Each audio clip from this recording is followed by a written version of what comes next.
A paz do Senhor a todos. Estamos retornando para darmos continuidade à leitura da Bíblia em ordem cronológica. E hoje, no 191º dia, lendo esta linda história que Deus escreveu para nós, trago para a leitura os capítulos 9, 10, 11 e 12 do livro do profeta Isaías. A inspiração do dia. Prenúncios da libertação messiânica e profecias de juízo contra Israel. No capítulo 9 destaco os versículos 1 a 7. Não será entenebrecida. Isaías fala de um libertador vindouro que um dia guiaria o povo de Deus à alegria, à paz, à retidão e à justiça. Essa pessoa é o Messias, Jesus Cristo, o Filho de Deus. Essa profecia revela várias verdades importantes sobre o Messias vindouro. Primeiro, ministraria principalmente na Galileia. Segundo, traria a luz da salvação e da esperança. Terceiro, aumentaria o número do povo de Deus, sobretudo pela admissão dos gentios à família da fé.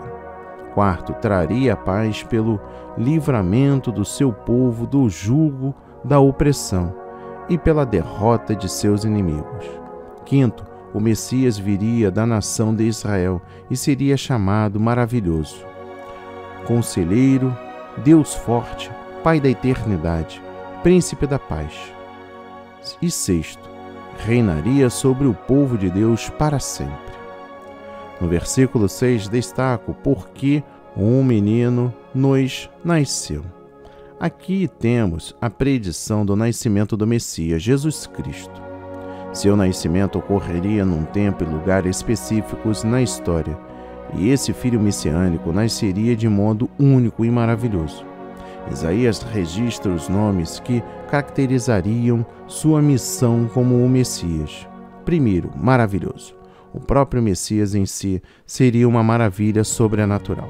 A palavra hebraica aqui para maravilhoso é pele, a qual é usada exclusivamente a respeito de Deus e nunca a respeito de seres humanos ou de obras humanas. O Messias demonstraria o seu caráter através de suas obras e milagres. Segundo, conselheiro. O Messias seria a personificação da perfeita sabedoria e teria a palavra da vida eterna.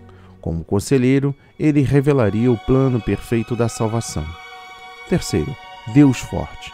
No Messias, toda a plenitude da deidade existiria em forma corpórea. Quarto, Pai da Eternidade.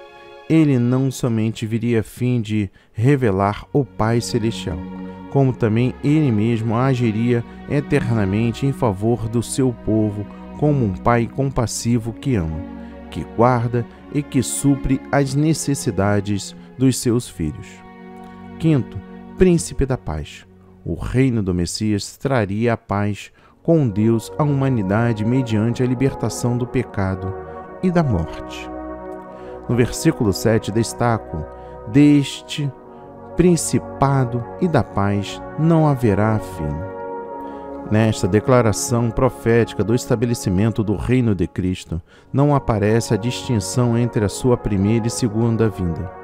No momento da história da humanidade em que Isaías profetizou, ele vê toda a obra redentora e também o reino de Cristo em perspectiva, como um evento num futuro distante. O Antigo Testamento não revela claramente, em parte alguma, que o reino de Cristo na terra abrangeria uma primeira e segunda vinda na história. De igual modo, no Novo Testamento há intervalos de tempo entre os eventos dos tempos do fim. Nem sempre eles estão claramente diferenciados entre si. O capítulo 9, versículo 8 e o capítulo 10, versículo 4. Destaco uma palavra a Jacó. Estes versículos declaram a arrogância e impenitência obstinadas de Israel e a ira e o julgamento divino contra aquele povo. Nem sequer na sua grande aflição os israelitas quiseram se humilhar e voltar a Deus, com um coração contrido e quebrantado. No capítulo 10, no versículo 5, destaco: ai da Assíria! Deus tinha usado os assírios para castigar o seu povo que enveredara pela impiedade. Agora Deus castigaria a Assíria pela sua soberba e arrogância. Daí Isaías profetizou a destruição dos assírios.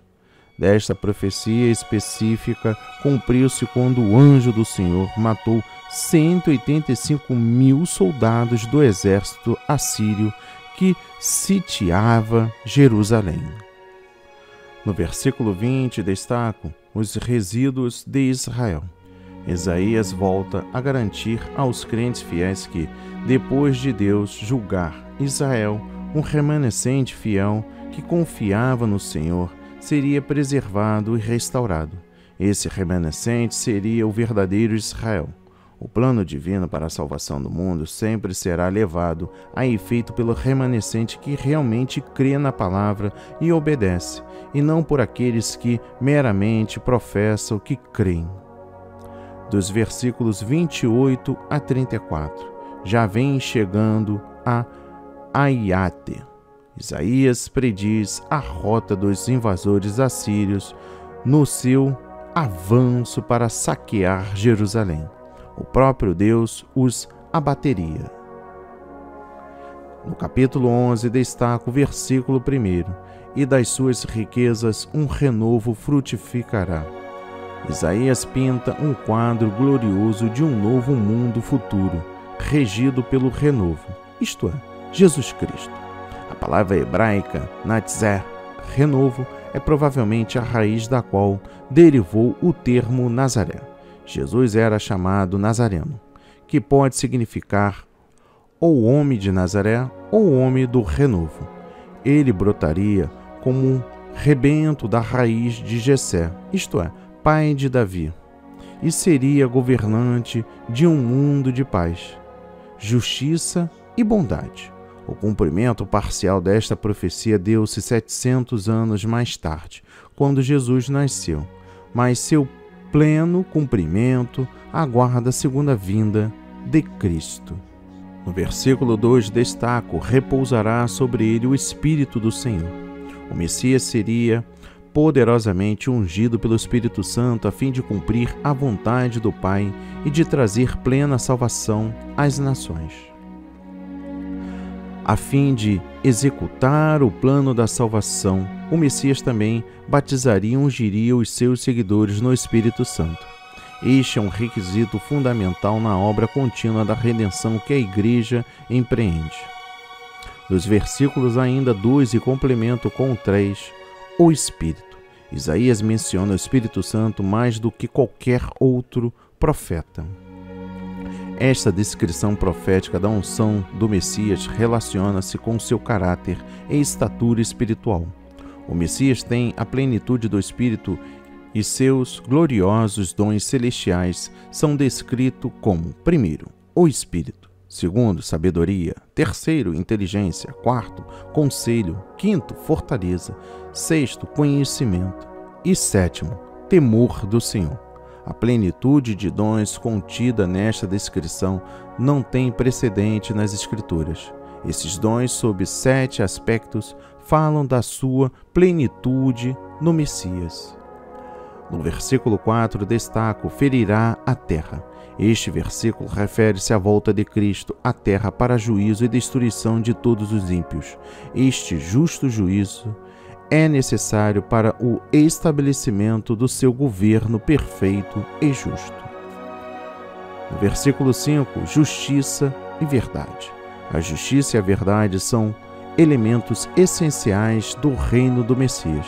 São também requisitos para todos que dirigem na Igreja do Messias. Dos versículos 6 e 9, e morará o lobo com o cordeiro. A era messiânica será caracterizada pela essência de inimizade, crueldade e hostilidade, simbolizada aqui pela paz entre os animais. O Messias trará a paz à terra e transformará os homens e a natureza como o fruto último da redenção. Dos versículos 10 a 16, naquele dia. O tempo final do reino messiânico será precedido de um reagrupamento dos judeus que aceitarem Jesus Cristo como Messias. Essa restauração dos judeus abrangerá o seguinte: primeiro, o remanescente judaico fiel que restar. Segundo, o agrupamento dos judeus sobre o Messias. Terceiro, a purificação total de Israel. Quarto, a bênção e prosperidade na terra. Quinto, as bênçãos para todos os povos, gentios e judeus. Sexto, o julgamento dos ímpios. E sétimo, a restauração final nos últimos dias. E por fim chegamos ao capítulo 12. Destaco os versículos 1 a 6. Naquele dia, o povo de Deus o louvará ao ser instaurado o reino universal do Messias. Desde agora devemos orar pela volta do nosso Senhor e pelo estabelecimento do reino eterno da retidão, e guardará-lo com fé e esperança. Quando chegar aquele dia, cantaremos este cântico de louvor. Que a palavra de hoje toque o seu coração, transforme a sua vida para a honra e a glória do Senhor. Leia a Bíblia diariamente, pois este é o verdadeiro canal em que você aprende, conhece a verdade e ouve a voz de Deus. Amém e graças a Deus.